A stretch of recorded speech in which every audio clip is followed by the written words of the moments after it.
The following program was produced by an independent community producer. The opinions expressed do not necessarily reflect those of the Weymouth Community Access staff or its board of directors.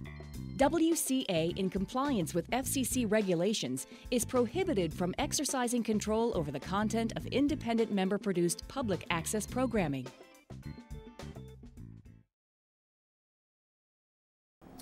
So you mentioned upgrading textbooks throughout the schools. Obviously, it would be great to get new science textbooks, but the English departments have been not as well funded as they should be, and obviously English and the arts is just as important as any STEM subject. So is there any room in your plan to give any money or more resources to the English departments to help them buy new books, because their bindings on To Kill a Mockingbird are in rough shape? I would imagine, yeah. You know, I think we have to look at the entire curriculum as a whole and make sure that we're distributing our resources appropriately. Now, there are some emphases in schools these days and some grant money and that sort of thing that influence where the money goes. So it's a little bit easier to get some more grant money for STEM subjects than it is to get them for English sometimes. But we have to not forget English. This is kind of the theme that I was talking about before of maintaining a diverse curriculum, make sure that we support you know, all the way across the curriculum. You know, we have a business academy at the high school, and in a lot of places in modern academics, the business curriculum has been forgotten. And so I'm so pleased to see that that is retained, and I hope that we continue to resource that well. We also have to worry about the sort of traditionally expensive topics, science, CTE, what we used to call vocational school or the career and technical education, and the arts require more materials, need more money. So giving different subjects an equal amount of money is not what we're looking for, but meeting the needs to the extent that we can with the unfortunate fiscal situation that we're in of all subjects is really the kind of balance I'm looking for. Moving on to the English as a Second Language program and English language learners in general, how will you make the integration process into our schools easier for kids who speak a different language at home? Well, first I want to say that I care a lot about all of these curriculum issues, and I'm used to talking about the operations of schools. I want to make sure that folks understand exactly what the role of the school committee is. School committee does large policy issues, and then the actual operation of the school is up to the superintendent, principals, teachers, etc.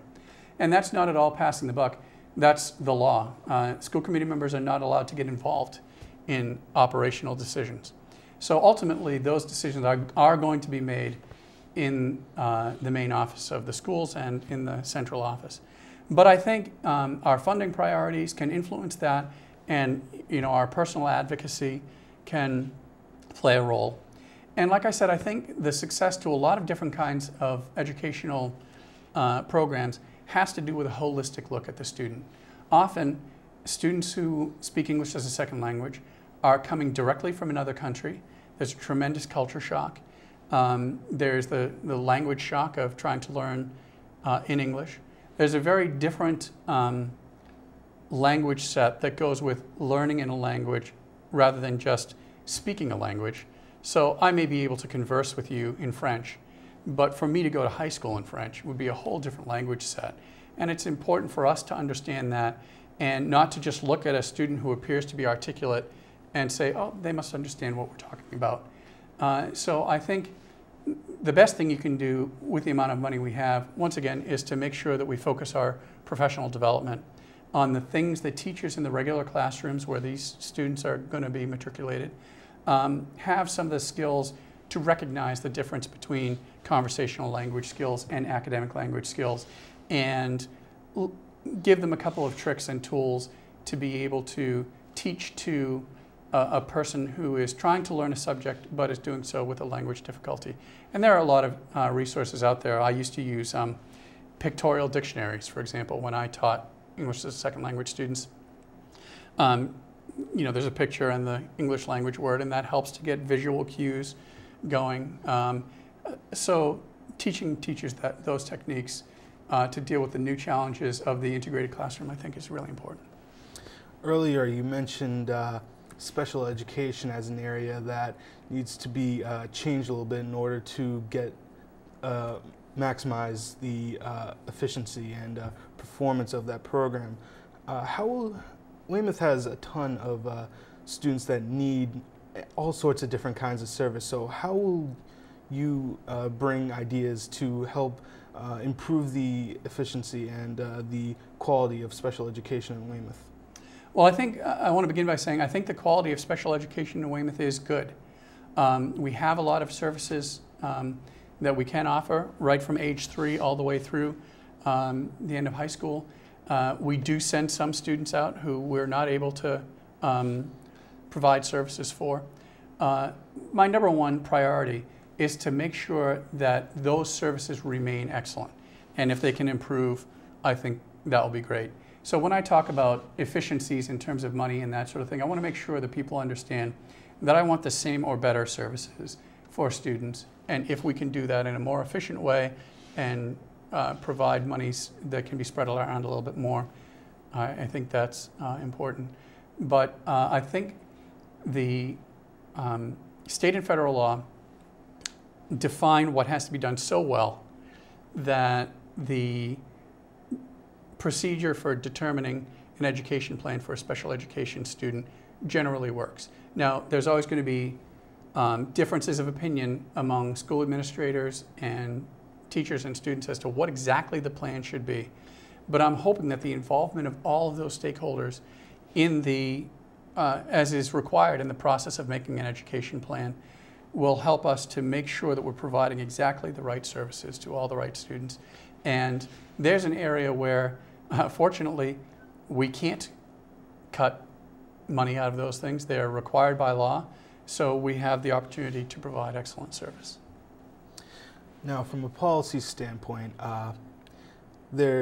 throughout American society, there's kind of a big fear of the school shooter.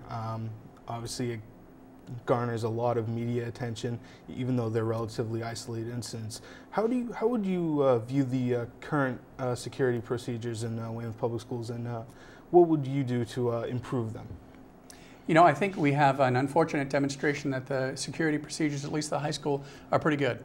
You know, we had a lockdown for an alleged shooter incident, which didn't end up being anybody with a gun, where I think all the procedures worked. The school locked down, students were put in places of safety. The police did a great job responding to that incident. We relatively quickly found out what was going on, and students were back to education. So I think that's wonderful. I've met some of the security staff at the high school. My understanding of it is that they do a great job. I've tried to get access to schools during the day, and you're not just walking into the school. You're definitely, the doors are locked and there's a bell.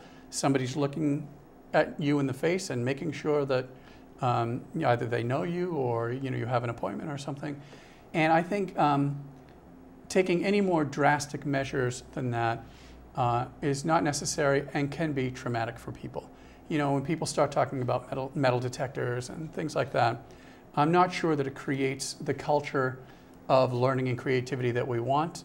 I don't think that we have the problems that absolutely necessitate that. And often, frankly, I think they're for show anyway. Where, in a school like the high school, there are so many doors to the outside that you can always prop one open. And you're not going to put metal detectors or anything like that on every single one of them. So the best defense is having a school where people know each other. And in addition to the IDs that everybody wears, and that's a great procedure to have in place, if you have a school where you look at somebody, you realize, I see the same people every day, I don't recognize that person. As an adult, I'd better approach them and ask if they need help and see if they're in the right place. I think that's the very best way you can do school security in a town like ours. Now, you spoke a lot about having a balanced curriculum. Within that curriculum, do you see giving more freedom to teachers as a good way to improve student performance, or do you think the way that the curriculum is set up now, teachers have enough freedom to bring their unique ideas to the classroom and help students? And and just in general, how would you help teachers do their jobs better?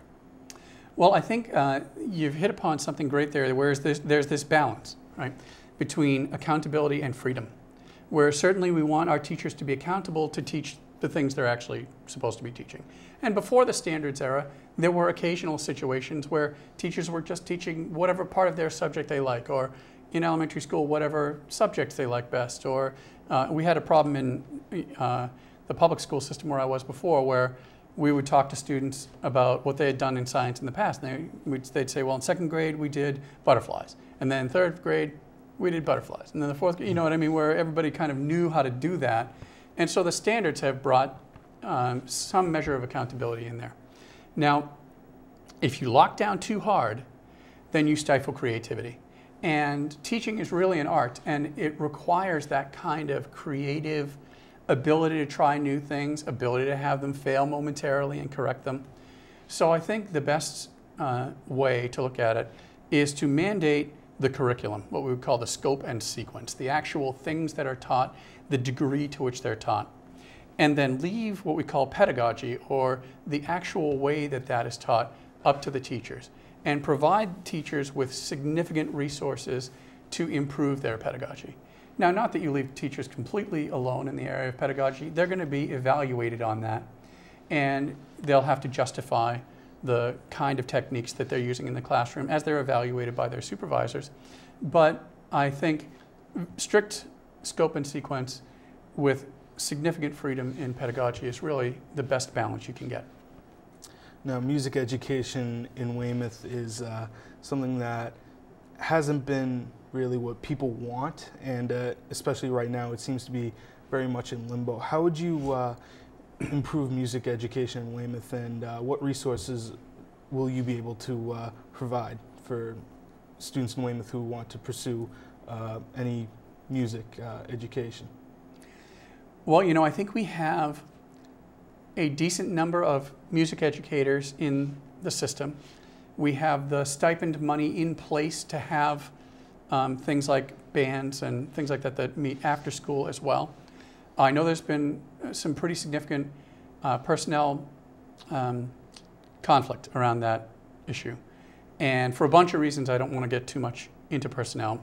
First, because it's people's individual livelihoods and everybody has a different opinion about all of these things. Second, because it appears to be in transition right at this moment, where we have some shifting around of music teachers here and there. And third, because it's not allowed for the school committee to deal with personnel issues. As I said, the law is very strict about what is the province of the school administration and what's the province of the school committee. The school committee writes policy, and I think the policy is good. Like I said, the stipends are there, the programs are ready to go. The administration will deal with, to the extent there's any personnel issues, we'll deal with that. But I think all of the building blocks are there.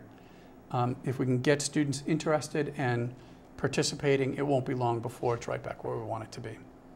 With the policies as they currently stand right now, do you think that the principals and administrators are, the accountability factor is good enough, or do you think that they need to be improved? I think the accountability of principals here and in other communities, it would be hard to increase.